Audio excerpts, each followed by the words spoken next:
चाणक्य के अनुसार कुछ बातों से आप पत्नी, मित्र या फिर नौकर की विश्वसनीयता को परख सकते हैं। किसी भी मनुष्य के लिए उसके जीवन में उसकी पत्नी, दोस्त और सगे संबंधी बेहद महत्वपूर्ण होते हैं। इन सब व्यक्तियों से ही उसकी जिंदगी घिरी रहती है। लेकिन क्या आपने सोचा है कि ये सारे लोग आपके विश्वास के लायक है भी या नहीं, या फिर सिर्फ अपने मतलब और फायदे के लिए ही आपका साथ निभाते हैं?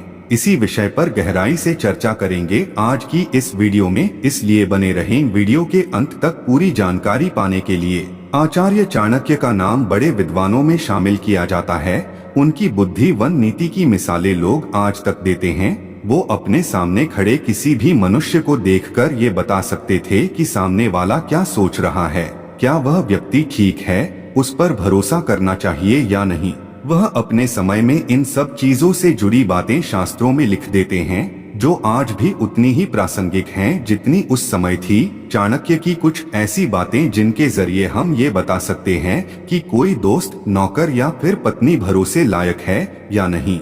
आइए जानते हैं वो कुछ बातों को।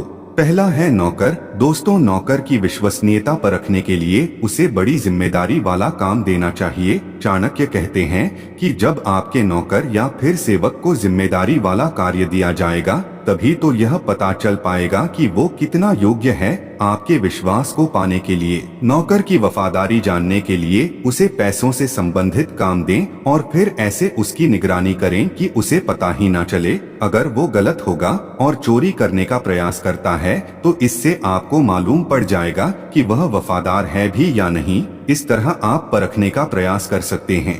दूसरा है मित्र, बंधु और सगे संबंधी। अपने दोस्त या फिर सगे संबंधियों की वफादारी जानने के लिए हमें खुद को संकट या फिर परेशानी में बताना पड़ेगा। फिर ये देखना चाहिए कि वो कौन से लोग हैं जो सच में हमारे सगे संबंधी हैं और जो हमारी सहायता करने के लिए आगे आते हैं। चाणक्य नीति, इस अध्याय को ध्यान से समझ लें। इसके अनुसार किसी रोग से पीड़ित होने पर, दुख, अकाल या फिर शत्रु की तरफ से संकट आने पर भी जो व्यक्ति साथ नहीं छोड़ता वही सच्चा मित्र, बंधु या फिर सज्जन माना गया है। नंबर 3 पर है पत्नी। अपनी पत्नी को परखने के लिए उसके सामने अपनी गरीबी और मुश्किलें दिखाना शुरू करें या फिर ऐसे जताएं कि हमारे पास धन समाप्त हो गया है। फिर ये देखिए कि ऐसी परिस्थिति में भी आपकी पत्नी आपका साथ देती है। यदि साथ देती है तो वही आपकी सच्ची जीवन संगिनी है, और अगर इसके विपरीत होता है तो वह आपके पैसों के लिए ही आपसे प्रेम करती है। इससे आप जान सकते हैं कि पत्नी का प्रेम केवल धन की वजह से ही था। चलिए अब आपको जाते जाते ये भी बता जाते हैं कि आखिर इस कलयुग दुनिया में किसे अपना दुख बताना चाहिए और किसे नहीं। आचार्य चाणक्य ने एक श्लोक में लिखा है कि अपने घर के बारे में भी सबको ना बताएं। मरहम तो किसी किसी के घर में ही मिलेगा, लेकिन नमक हर घर में मिल जाएगा। जिसका अर्थ है कि व्यक्ति को हर किसी के साथ अपना दुख दर्द नहीं बांटना चाहिए, क्योंकि इस दुनिया में बहुत कम लोग ऐसे होते हैं जो आपके दुखों का लिहाज करते हैं, जबकि अधिकतर लोग आपकी तकलीफ सुनकर अति प्रसन्न होते हैं और अपनी खटास भरी बातों से आकर दुख को और भी ज्यादा बढ़ाने का काम करते हैं। नीति शास्त्र के अनुसार मनुष्य जब खुद परेशानी में होता है तो उसका मन भारी होता है। वो अपनी बातें किसी से बताकर अपना मन हल्का करने की सोचता है, लेकिन भावनाओं में आकर मनुष्य कई बार अपना दुख ऐसे मनुष्य के सामने प्रकट कर देता है जो उसका शुभचिंतक नहीं होता। ऐसे लोग आपकी परेशानी जानने के बाद पीठ पीछे बहुत खुश होते हैं और बातें बनाते हैं।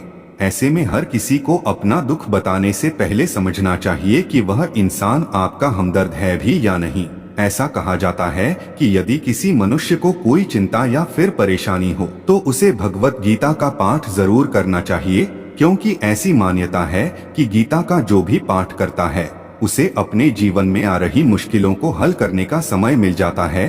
गीता में वर्णित हर एक श्लोक मनुष्य की परेशानी को कम कर सकता है। तो आज हमने मिलकर जाना कि कैसे अपने करीबी या फिर नौकर पर भरोसा करें और किसे अपना सुख दुख बांटना चाहिए। यदि आपको दी गई जानकारी अच्छी लगी हो तो इसे अपने मित्रों और रिश्तेदारों के साथ साझा जरूर करें, और ऐसी ही धार्मिक और आध्यात्मिक जानकारियों के लिए चैनल को अभी सब्सक्राइब कर लें। इसी के साथ आज का यह वीडियो समाप्त करते हुए आपसे विदा लेते हैं और मिलते हैं ऐसी ही एक और नई वीडियो में। तब तक के लिए नमस्कार, धन्यवाद मित्रों।